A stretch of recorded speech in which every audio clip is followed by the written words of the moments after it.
Okay, చాలా మంచిది. మనం ఆ, నిలకడగా నిలకడగా ఉండాలి, లేదా నిలకడగా ఉండాలి అనే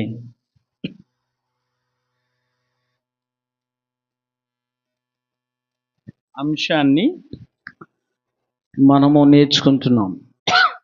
ఎందుకు ఈ అంశాన్ని నేను ఎంచుకున్నాను అంటే, ఈ రోజున యవనస్తులు ప్రాముఖ్యంగా యవనస్తులు సరైనటువంటి విధానంలో నిలకడగా ఉంటలా. నా మాట అర్థమవుతుంది కదా? సరైనటువంటి విధానంలో నిలకడగా ఉంటలా. యవనస్తులు నిలకడను కోల్పోయి భక్తిలో నుంచి తొలగిపోతున్నారు. భక్తిలో నుంచి తొలగిపోతున్నారు. ఈ లోకం చాలా ఆనందంగా అనిపిస్తుంది దేవునిలో కంటే కొంతమందికి, వారికి. అందుకని దేవునిని విడిచిపెట్టి వెళ్ళిపోతున్నారు చాలామంది. దేవునిని విడిచిపెట్టి వెళ్ళిపోతున్నారు చాలామంది. గనుక యవన పిల్లలు నిలకడగా ఉండాలి. యవన పిల్లలు నిలకడగా ఉండాలి. నిలకడగా మనము పని చేయకపోతే మన ప్రయత్నాలు, మన పని అంతా కూడా వ్యర్థమైపోతుంది. అట్లాగే భక్తి జీవితంలో కూడా నీవు నిలకడగా ఉండాలి. నిలకడగా లేకపోతే చివరికి నీ జీవితం వ్యర్థమైపోతూ ఉంటుంది. ఏమవుతుంది? వ్యర్థమైపోతూ ఉంటుంది. కనుక యవన పిల్లలు ప్రాముఖ్యంగా మొదటిగా ఎందులో నిలకడగా ఉండాలి? విశ్వాసంలో నిలకడగా ఉండాలి. రెండోదిగా వాక్యంలో నిలకడగా ఉండాలి. ఎందులో నిలకడగా ఉండాలి? వాక్యము చాలా ప్రధానమైనటువంటిది.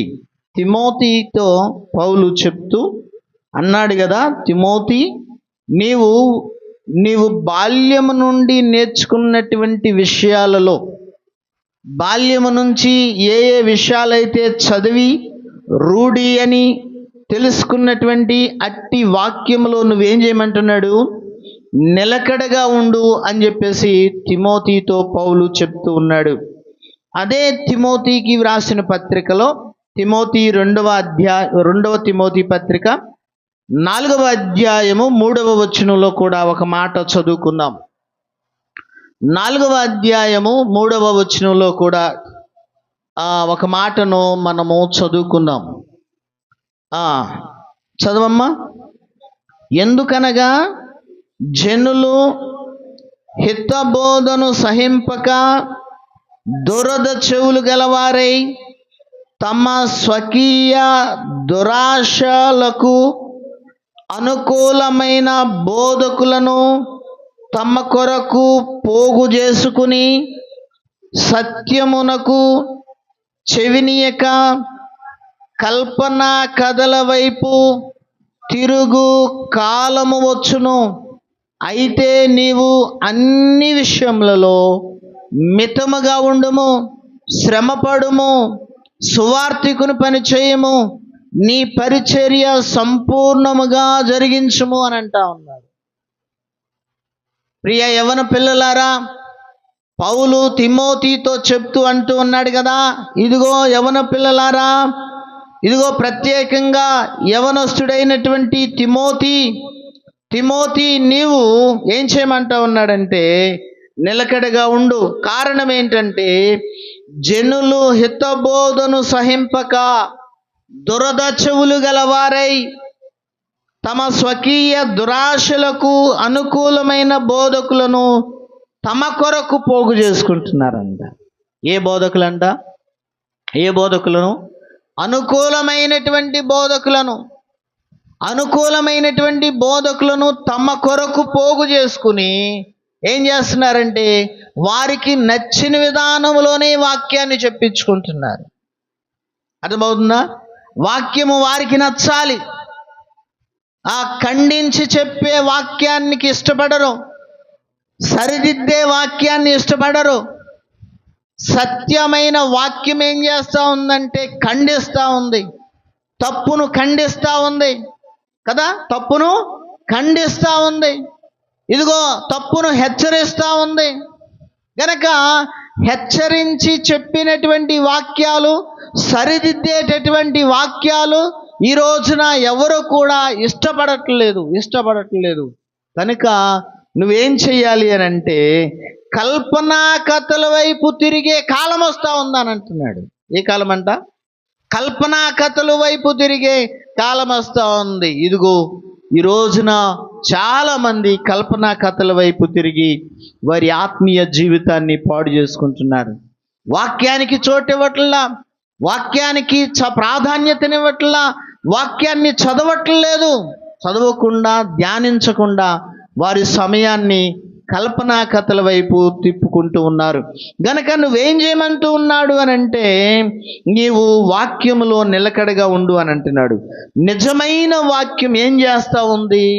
సత్యవాక్యం ఏం చేస్తూ ఉన్నది అని అంటే ఇదే తిమోతికి వ్రాసిన 2వ పత్రిక 3వ అధ్యాయము 16-17 వచనాలలో వ్రాయబడింది. ఆ మాటను చదువుకుందాం. దైవజనుడు సన్నద్ధుడై ప్రతి సత్కార్యమునకు సంపూర్ణముగా సిద్ధపడి ఉండునట్లు దైవావేశము వలన కలిగిన ప్రతి లేఖనము అని అంటా ఉన్నాడు. ఏంటన్నా? దైవావేశము వలన కలిగిన ప్రతి లేఖనం. దేవుని వాక్యం ఏం చేస్తా ఉన్నదో ఇక్కడ చెప్తున్నాడు.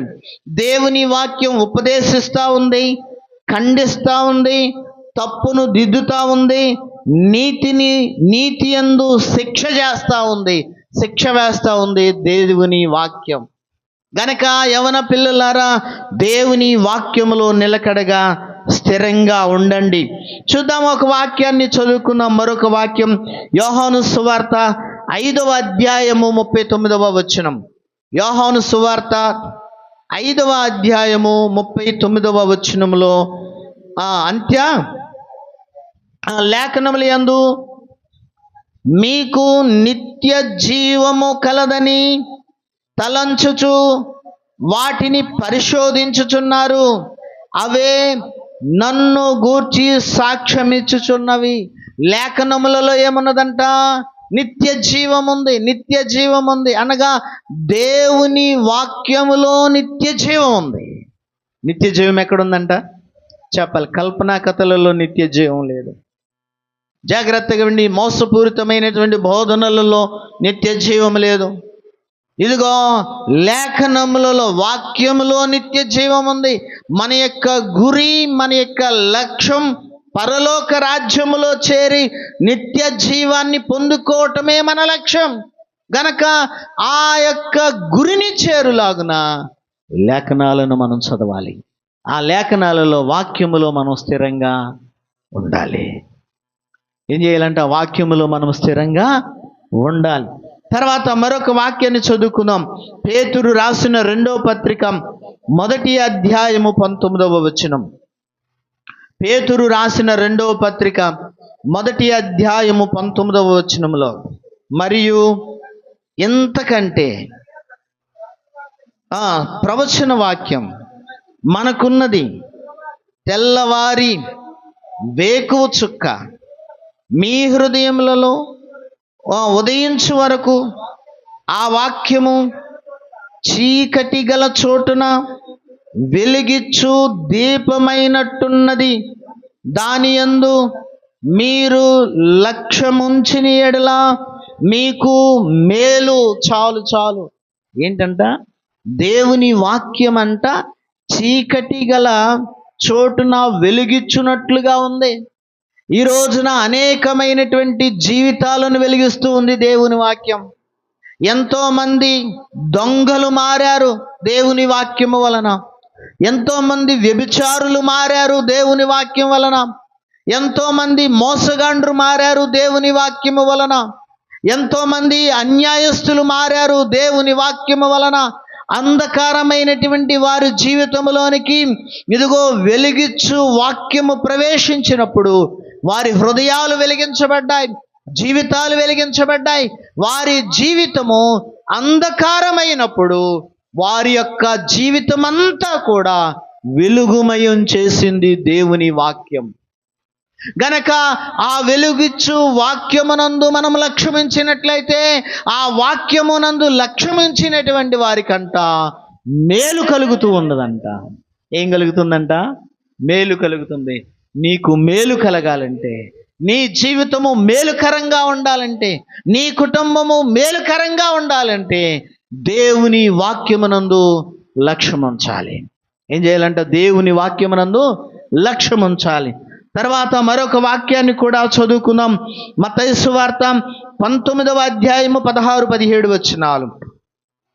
మత్తయి సువార్త 19వ అధ్యాయము 16-17 వచనాలు. ఇదిగో ఒకడు ఆయన యొద్దకు వచ్చి, బోధకుడా, నిత్య జీవము పొందుటకు నేనే మంచి కార్యము చేయవలెనని ఆయన అడిగెను.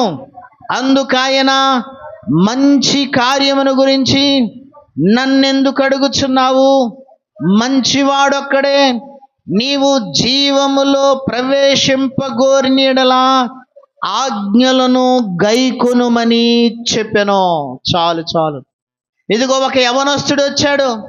యవనస్తుడు యేసు ప్రభు దగ్గరకు వచ్చాడు. యవనస్తుడు యేసు ప్రభు దగ్గరకు వచ్చి అంటా ఉన్నాడు, అయ్యా, నేను నిత్య జీవంలో ప్రవేశించాలంటే ఏ మంచి కార్యం చేయాలి? ఏ మంచి కార్యం చేయాలో చెప్పయ్యా అని అంటా ఉన్నాడు.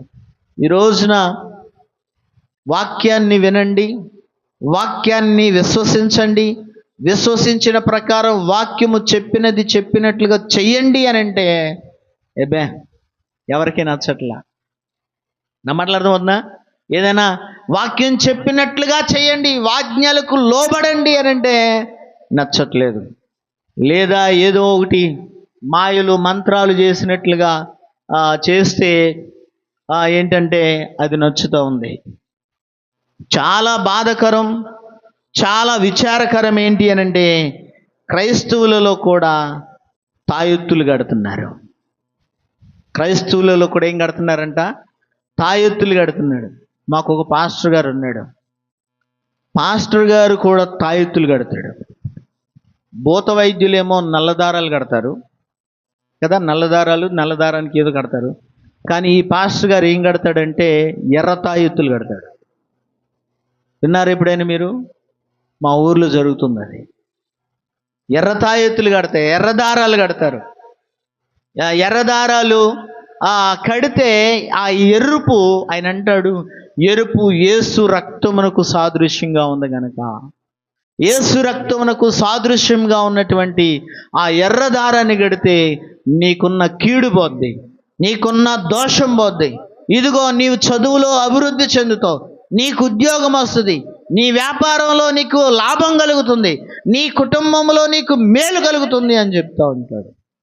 దారం కట్టుకుని ప్రార్థన చేయకుండా ఉంటే పోతుంది, ఏమైనా ఉపయోగం ఉందా?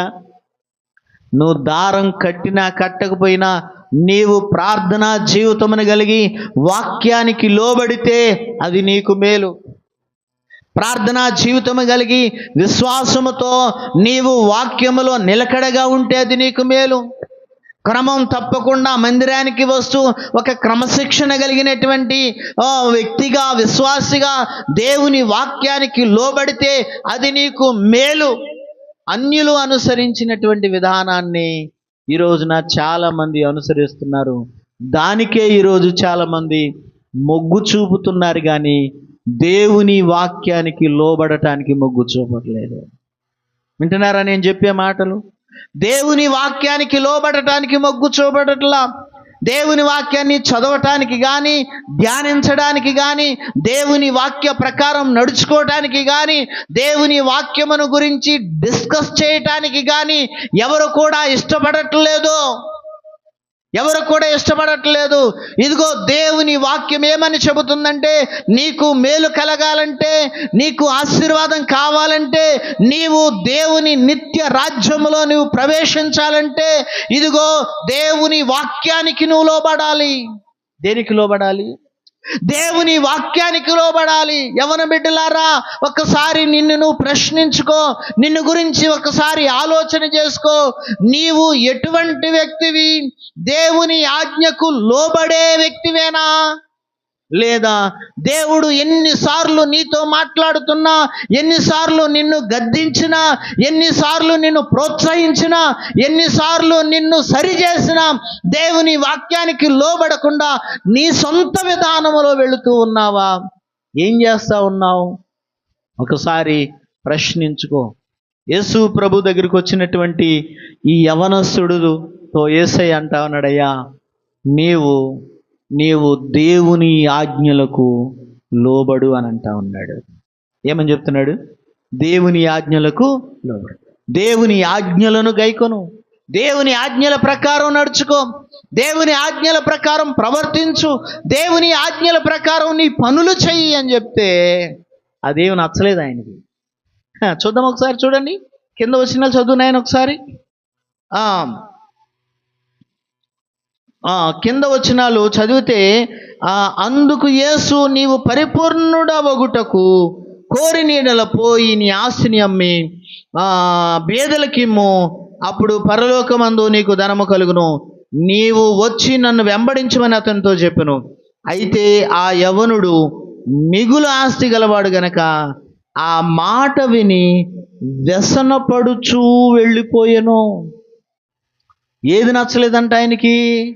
దేవుని ఆజ్ఞలను గైకొనటం, యేసు ప్రభుని వెంబడించడం నచ్చలా. అర్థమవుతుంది కదా? మనం మందిరంలో ప్రార్థన చేసుకోవాలి.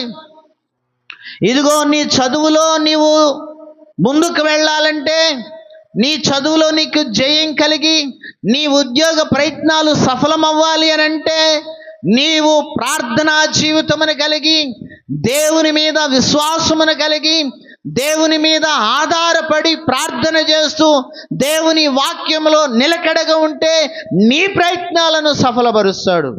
అంతేగాని ఏదో కొబ్బరి నూనె రాసినంత మాత్రాన, ఏదో తాళ్ళు కట్టినంత మాత్రాన, లేదా ఇంకా ఏదో చేతులు ఇట్లా అల్లాడించినంత మాత్రాన నీకేమీ జరగదు.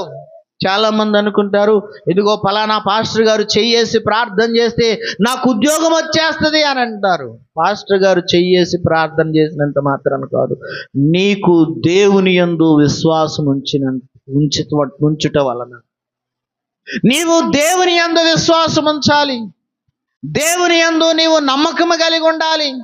దేవుని యందు నీకు దృఢమైన నమ్మకాన్ని నువ్వు కలిగి ఉండి, దేవుని మీద నీవు ఆధారపడి ప్రార్థనా జీవితమును కలిగి నీవు దేవుని యందు విశ్వాసం ఉంచినట్లయితే దేవుడు నిన్ను కనికరిస్తాడు.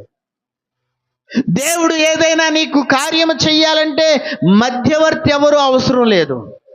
పాత నిబంధన గ్రంథంలో యాజకుడు అనేవాడు ఉండేవాడు దేవునికి మానవునికి మధ్యవర్తిగా. కానీ క్రొత్త నిబంధన గ్రంథంలో మధ్యవర్తి ఎవరు లేరు. Every believer is a priest. ఇదిగో నీవు డైరెక్ట్గా దేవునితో మాట్లాడవచ్చు. నీవు డైరెక్ట్గా దేవునితో సంభాషించి దేవుడు డైరెక్ట్గా నీతో మాట్లాడతాడు. అయితే మరి పాస్టర్ గారు ఎవరు? మేమెవరు? దేవుని యందు నీవు ఏ విధంగా విశ్వాసం ఉంచాలో నిన్ను గైడ్ చేయడానికి మేమందరం ఉన్నాం. దేవుని మీద నీవు ఏ విధంగా ఆనుకోవాలో నిన్ను ప్రోత్సహించడానికి మేమందరం ఉన్నాం. దేవుని యందు నీవు నిలకడగా ఏ విధంగా ఉండాలో, దేవుని కనికరాన్ని నీవు ఏ విధంగా పొందుకుంటావో వాక్యం ద్వారా నీకు తెలియపరిచి నిన్ను దేవునిలో బలపరచడానికి మేమున్నాం. అన్నంత మాత్రాన పాస్టర్ గారు మరి దేవుడు కాదు. అర్థమవుతుంది కదా? పాస్టర్ గారు దేవుడు గనక ఈ యవనస్తుడికి వ్యసనపడ్డాడు వాక్యానికి లోబడమంటే, వ్యసనపడ్డాడు యేసయ్యను వెంబడించమంటే. యవన బిడ్డలారా, జాగ్రత్త సుమా.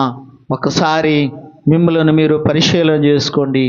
ఒకసారి మీరు ఆలోచన చేయండి. అయితే మీరు నిలకడగా ఉండాలి. నిలకడగా ఉండాలి. ఏ ఆత్మీయ విషయాలలో వేటి విషయంలో నిలకడగా ఉండాలి అమ్మా? ఏ విషయంలో? అది చెవులు పెట్టుకో. ఎందుకు తీసావు? ఓకే. ఏ విషయంలో చెప్పాలి? ఏ విషయంలో? విశ్వాసంలో మొదటిగా నిలకడగా ఉండాలి. రెండోదిగా వాక్యంలో నిలకడగా ఉండాలి. మూడోది కూడా చెప్తున్నాను. 3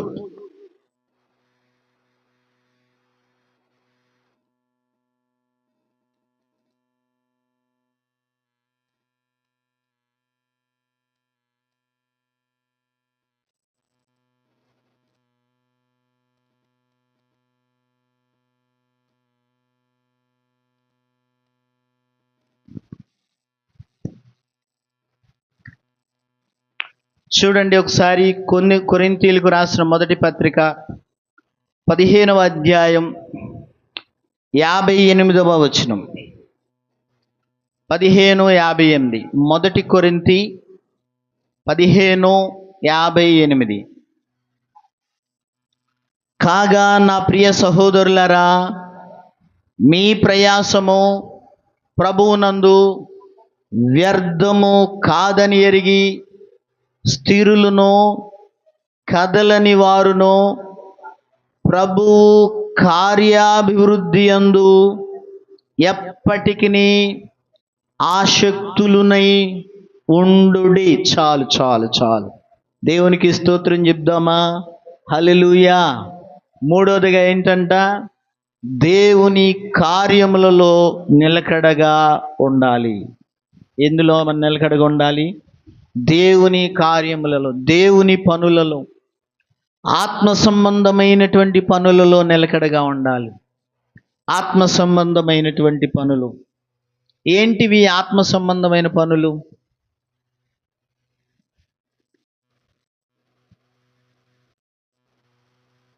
ఆత్మ సంబంధమైన పనులు ఏం చేయగలం?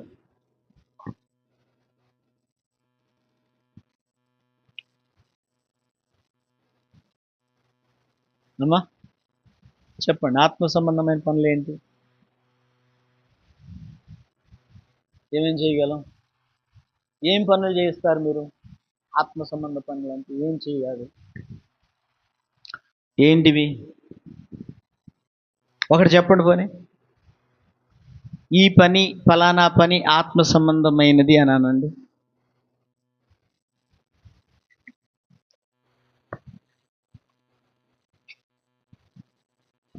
సెల్ ఫోన్లో గేమ్స్ ఆడడం,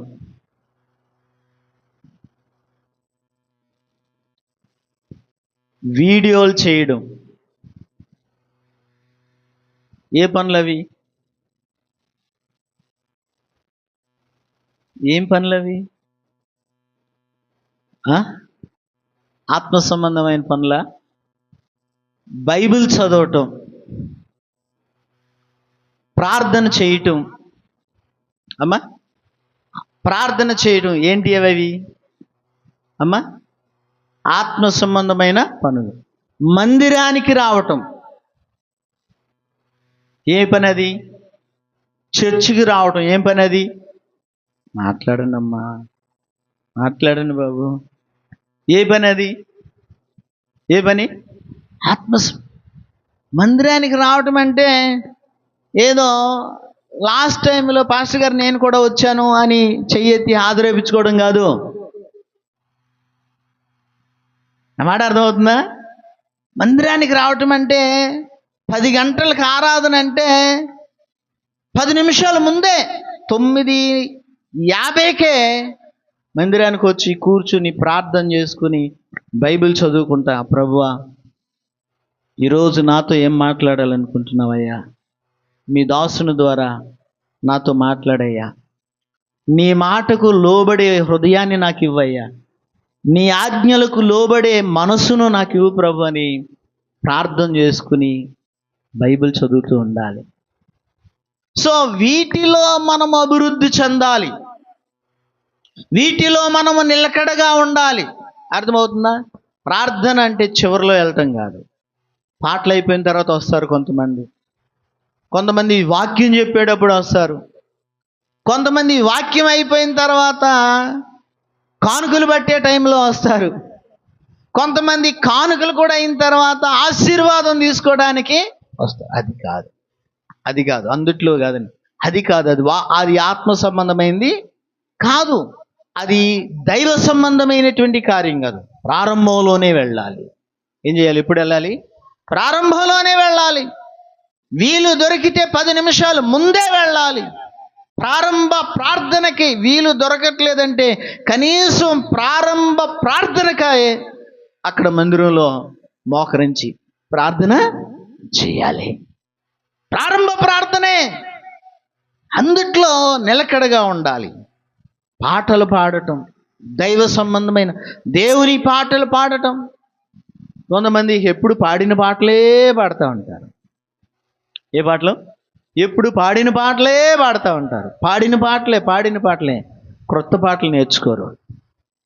మాట్లాడుతుందా? క్రొత్త పాటలు నేర్చుకోవాలి. కొంతమంది ఆ పాటలు పాడడం ఆడోళ్ళుగా పాడేది మనం కాదు, ఆడోళ్ళు పాడతారులే అని చెప్పేసి ఆడోళ్ళకే టైం ఇస్తారు. మరి మీరు ఎప్పుడు పాడేది? దేవునిని అందరూ స్తుతించాలి. సర్వజనులారా అని అంటా ఉన్నారు. అందులో స్త్రీలు ఒక్కళ్ళేనా? ఆడపిల్లలు ఒక్కళ్ళేనా? పురుషులు కూడా ఉన్నారు, యవనులు కూడా ఉన్నారు, పిల్లలు కూడా ఉన్నారు. కనుక ఆ పాటలు పాడే విషయములో అభివృద్ధి చెందుతూ నిలకడగా ఉండాలి. నా మాటలు అర్థమవుతున్నాయి కదా? సో దేవుని కార్యాభివృద్ధి అందు అని అంటా ఉన్నాడు. ఏమంటున్నాడు? మీ ప్రయాస ప్రభువునందు వ్యర్థము కాదని ఎరిగి స్థిరులను కదలని వారును ప్రభువు కార్యాభివృద్ధి అందు ఎప్పటికీ అని అంటా ఉన్నాడు. ఎప్పటికీ ఆసక్తులయ్యుండు అని అంటా ఉన్నాడు. ఏంటంట? ఎల్లప్పుడూ ఏదో కొంతకాలం కాదు. అర్థమవుతుంది కదా? ఏదో కొంతకాలం కాదు, లేదో ఒక నెల, వారమో, 10 రోజులో, 1 సంవత్సరమో కాదు, జీవితాంతము వరకు దేవుని విషయమే మనము ఆసక్తి కలిగి దేవునిలో నిలకడగా ఉండాలి. నా మాట్లాడుతూ దేవునిలో నిలకడగా ఉండాలి. గనక ప్రియమైనటువంటి దేవుని బిడ్డలారా, కొన్ని విషయాలు మనం చదువుకుందాం. ఇదే 1 కొరింథీ పత్రిక 3వ అధ్యాయము 8వ వచనాన్ని చదువుకుందాం. 3వ అధ్యాయము 8వ వచనాన్ని చదువుకుందాం. నాటువాడును నీళ్లు పోయేవాడును ఒక్కడే, ప్రతివాడు తాను చేసిన కష్టము కొలది జీతము పుచ్చుకొనును. ఏంటంట? ప్రతివాడు తాను చేసిన కష్టము కొలది జీతము. మీరు ఎగ్జామ్స్ రాస్తారు కదా? మీరు చదివిన దాన్ని బట్టే మార్కులు వస్తాయి. అవునా నాయనా? అంతే కదా? నువ్వు ఎంత మేరకు చదువుతావో అంతవరకే నీకు మార్కులు వస్తాయి. సరిగ్గా చదవకుండా నాకు అన్ని మార్కులు రాలేదు, ఇన్ని మార్కులు రాలేదంటే కుదురుద్దా? కుదరదు. నువ్వు ఎంత కష్టపడి చదువుతావో నీ కష్టానికి తగినట్లుగానే మార్కులు వస్తాయి.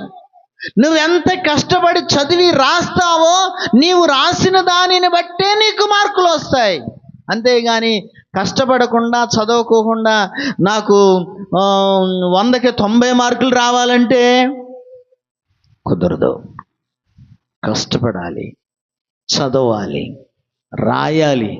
అప్పుడు ఎక్కువ మార్కులు ఎక్స్పెక్ట్ చేస్తే దేవుడు కృపనిస్తాడు. కాబట్టి నీవు కష్టపడిన దానికే నీకు ప్రతిఫలం అనేది దొరుకుతుంది. తర్వాత రోమాపత్రిక 2వ అధ్యాయం, రోమాపత్రిక 2వ అధ్యాయము 6వ వచనం. రోమాపత్రిక 2వ అధ్యాయము, ప్రతి వానికి వాని క్రియల చొప్పున ప్రతిఫలం ఇచ్చును. చాలు. ఆ తర్వాత 7వ వచనం కూడా, సత్క్రియను ఓపికగా చేయొచ్చు, మహిమను ఘనతను అక్షయతను వెదుకు వారికి నిత్య జీవమునిచ్చును. చాలు. ఏంటంట? ప్రతి వానికి వాని వాని క్రియల చొప్పున ప్రతిఫలం ఇచ్చును. ఇదిగో నీవు చేసేటటువంటి పనులను బట్టే దేవుడు నీకు ప్రతిఫలాన్ని ఇస్తాడు. నీవు నిత్యము ప్రార్థన చేస్తూ విశ్వాసమును కలిగి దేవుని వాక్యములో నిలకడగా ఉంటూ దేవుని మందిరానికి క్రమం తప్పకుండా వస్తూ దేవుని మందిరంలో దేవునికి నమ్మకంగా ఉంటూ దేవుని పనిలో నమ్మకంగా ఉంటూ దేవుని కార్యాభివృద్ధిలో నీవు చురుకుగా ఉన్నట్లయితే నీవు చేసిన ప్రతి దానికి దేవుడు ప్రతిఫలాన్ని ఖచ్చితంగా ఇస్తాడు. దేవుని కోసం నువ్వు చేసే చిన్న పని అయినా, వింటున్నారా నా మాటలు? దేవుని కోసం నువ్వు చేసే చిన్న పని కూడా వ్యర్థం కాదు. మాటలు వింటున్నారా? దేవుని సన్నిధిలో నువ్వు పాటలు పాడుతుంటే డ్రమ్ము కొడుతున్నావా, అది ఆ పని వ్యర్థం కాదు. దేవుని సన్నిధిలో పాటలు పాడుతూ దేవునిని ఆరాధన చేస్తున్నావా, ఆ పని వ్యర్థం కాదు. దేవుని సన్నిధిలో ఇదిగో సువార్త కూడికంటే సేవకునికి పాస్టర్ గారికి సహకరిస్తున్నావా, ఆ పని వ్యర్థం కాదు. ఫలానా చోట మీటింగ్ అంటే పాస్టర్ గారి దగ్గరికి వచ్చి పాస్టర్ గారు నేనేం చేయాలి, మైకులు అరేంజ్ చేయాలా, బాక్సులు తీసుకువెళ్ళాలా, ఎక్కడ బాక్సులు బిగించాలి, ఏ విధంగా నేను అక్కడ మీకు సహకరించగలను అని చెప్పేసి పాస్టర్ గారి దగ్గరికి వచ్చి నీవు మరి సలహా అడిగి ఆ సలహా ప్రకారం దేవుని పనిలో నువ్వు సహకరిస్తూ ఉంటే ఆ పని కూడా వ్యర్థము కానే కాదు. ఒకవేళ దేవుని మందిరంలో కుర్చీలు వేస్తా ఉంటే ఆ పని వ్యర్థం కాదు. దేవుని మందిరంలో నీవు చీపురు తీసుకుని తుడుస్తూ ఉంటే ఆ పని వ్యర్థం కాదు. చాలామంది దేవుని మందిరంలో పని అని అంటే సిగ్గుపడుతూ ఉంటారు. నేను బైబిల్ ట్రైనింగ్ చేసినటువంటి కాలేజీలో ముంబైలో మా తెలుగు సంఘంలో పెద్ద పెద్ద చదువుకున్నటువంటి వారు, పెద్ద పెద్ద చదువులు చదివినటువంటి వారు, ఇంజనీర్సు, మంచి హోదాలో ఉన్నటువంటి వారు వచ్చి ఉదయాన్నే, ఆదివారం అంటే ఉదయాన్నే వచ్చి మందిరం అంతా బకెట్ తీసుకొని ఒక క్లాత్ తీసుకుని ఏమంటారు కడగటానికి ఉపయోగిస్తారు కదా, మోపు తీసుకుని అవన్నీ తీసుకుని శుభ్రంగా కడిగేసి, మంచి చదువులు చదివిన వారు, మంచి ఉద్యోగం చేస్తున్నటువంటి వారు అంతా కడిగేసి శుభ్రం చేసి మ్యాట్లు వేసేసి అన్నీ అరేంజ్ చేసి అప్పుడు వెళ్ళి మరలా టైంకి 10 అంటే 10 గంటలకి షార్ప్గా వచ్చి ఆరాధనలో పాల్గొంటారు. చాలా సంఘాలలో నేటి దినాలలో మందిరాన్ని ఓడటం అంటే సిగ్గుపడతారు, కడగటం అంటే సిగ్గుపడతారు. అది చాలా దీవెన. మందిరంలో దేవుని కొరకు నువ్వెంత పని చేసినా అది వ్యర్థం కాదు. ఒక మాట చెప్తాను. ఒకసారి ఒక చోట ఒక సంఘంలో ఒక ఆవిడ, ఒక చిన్న సంఘం ఉందంట. ఆ చిన్న సంఘంలో ఒక ఆవిడ మంచి విశ్వాసి,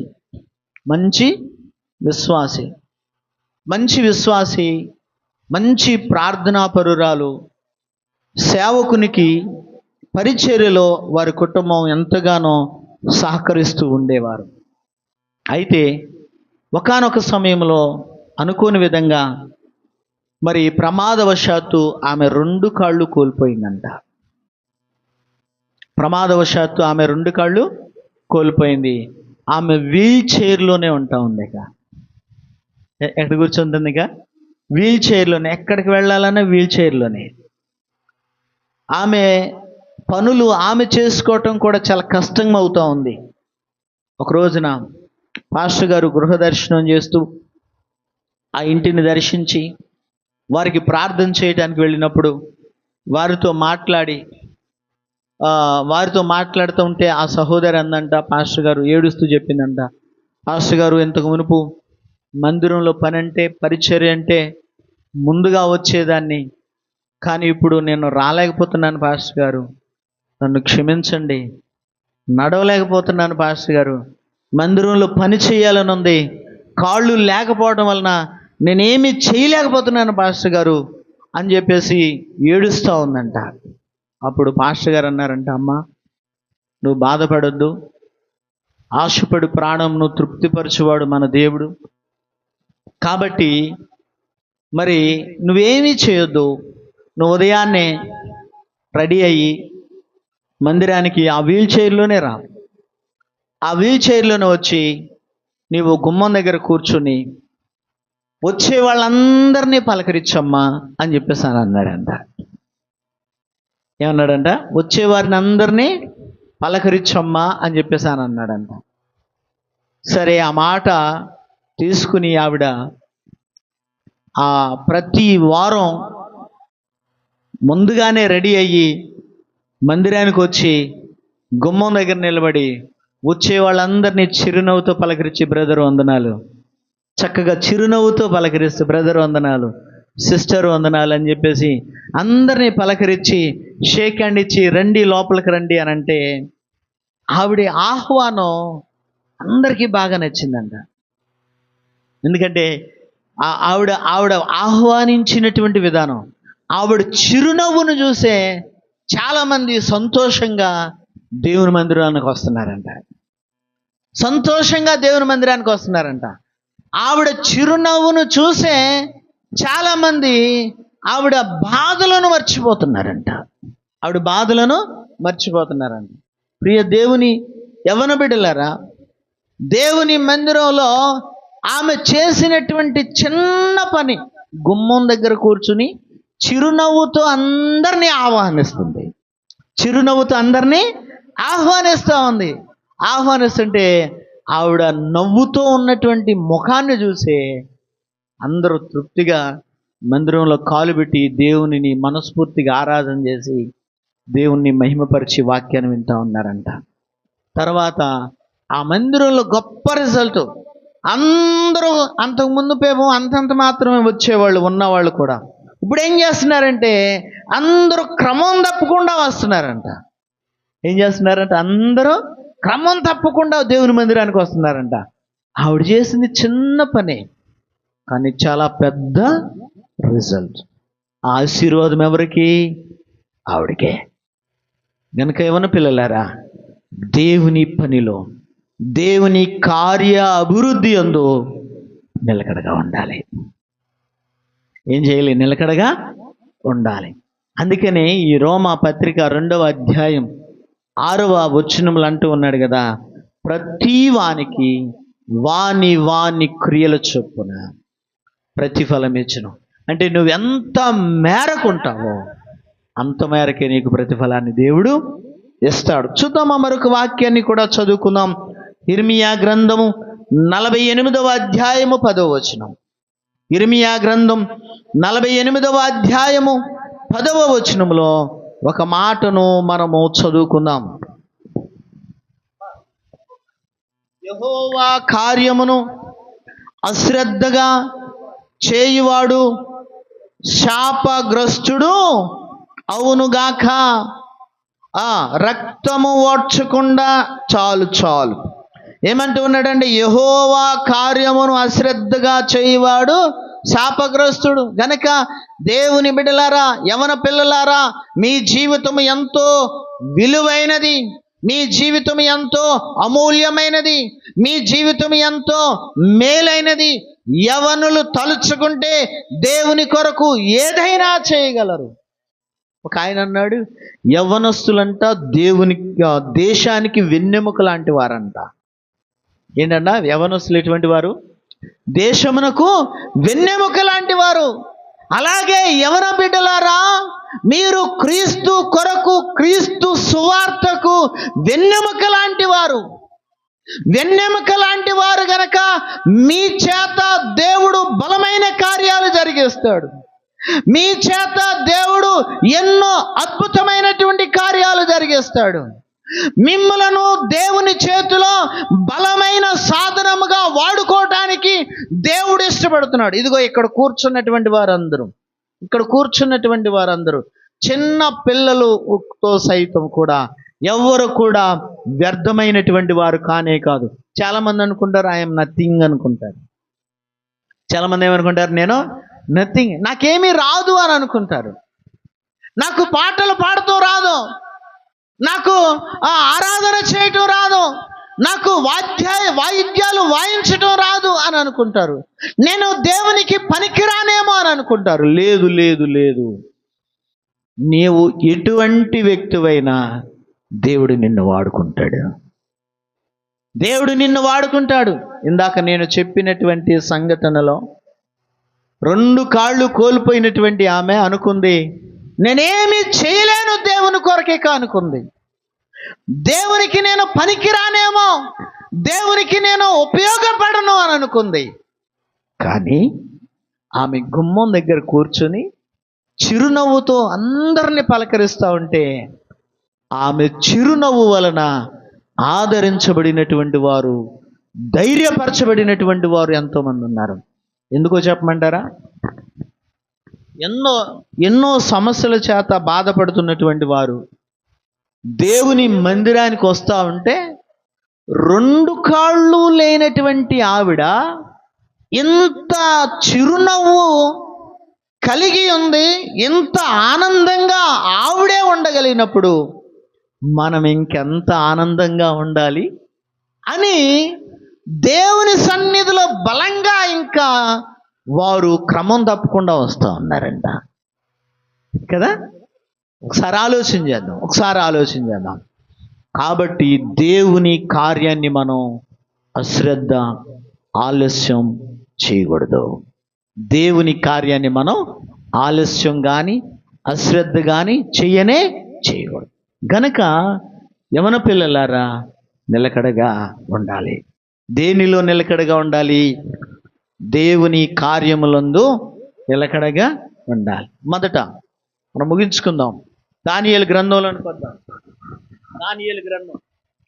దానియేలు గ్రంథం 12వ అధ్యాయం 13వ వచనంలో దానియేలు చివరిగా చెప్తున్నాడు. ఎన్నో విషయాలు చెప్పాడు దానియేలు ఈ గ్రంథంలో చాలా విషయాలు చెప్పాడు. అంత్య దినాలను గురించిన విషయాలు చెప్పాడు. యేసు క్రీస్తుని గురించి చెప్పాడు.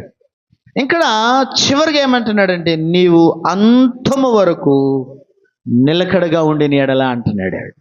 ఎప్పటి వరకు నిలకడగా ఉండాలంట? అంతము వరకు, చివరి వరకు నువ్వు నిలకడగా ఉండాలి.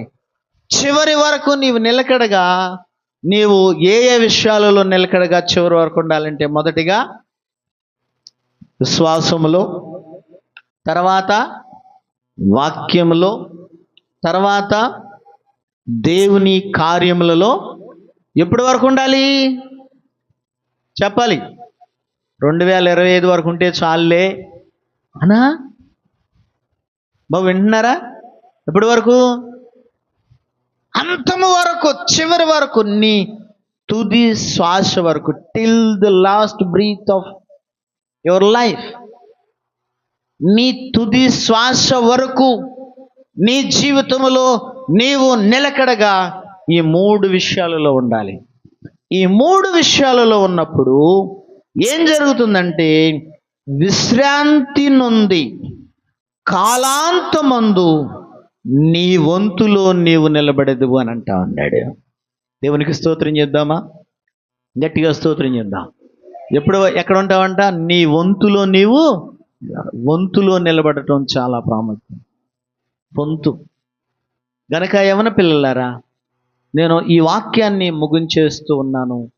ఒకసారి పరిశీలన చేసుకోండి. నీ జీవితంలో నువ్వు నిలకడగా ఉంటున్నావా, లేదా నిలకడను కోల్పోతున్నావా? యవన పిల్లలు ఈ రోజున చాలామంది నిలకడను కోల్పోతున్నారు.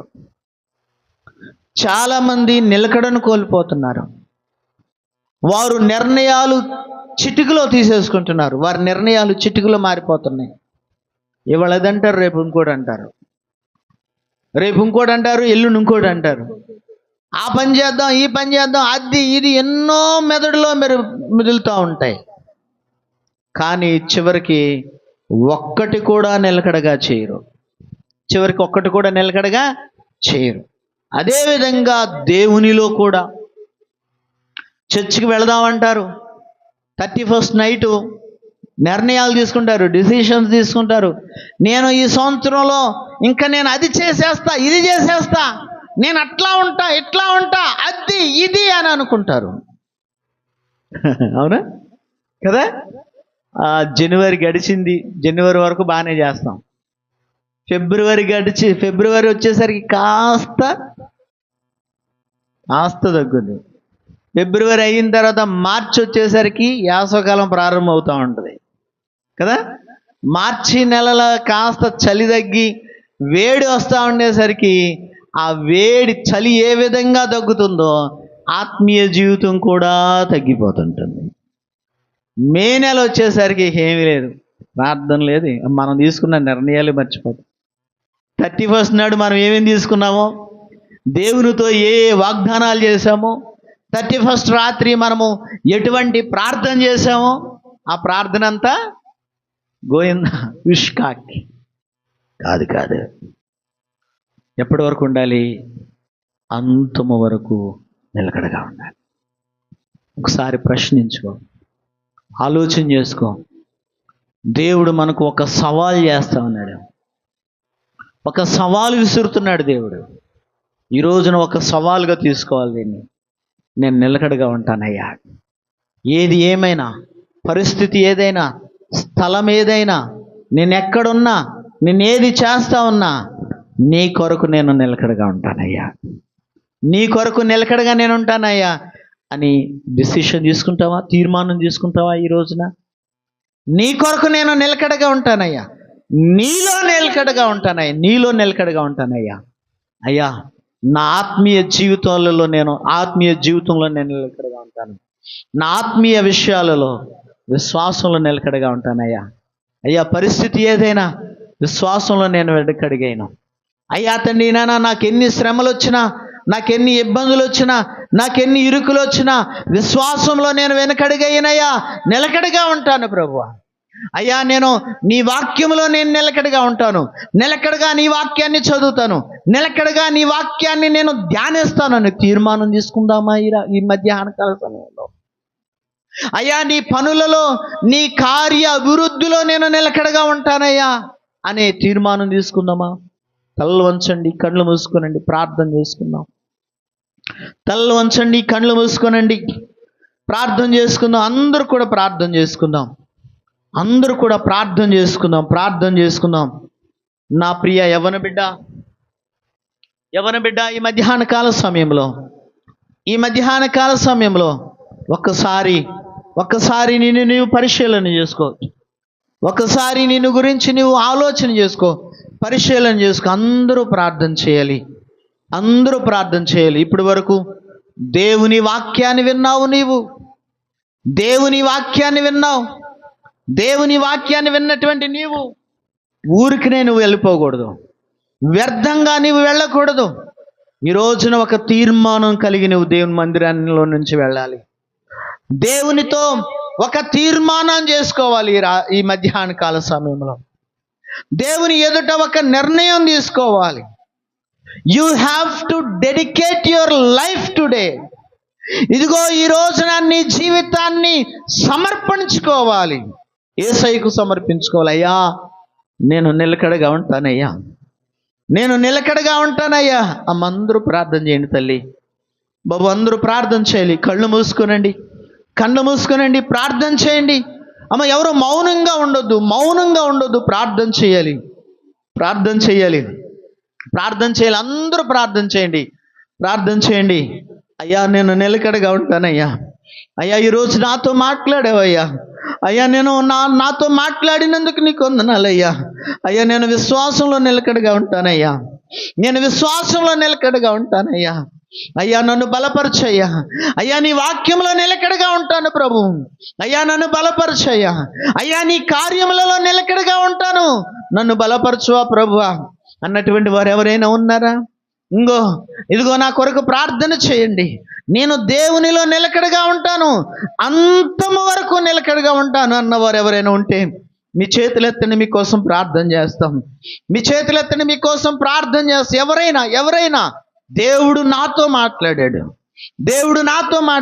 దేవుడు నన్ను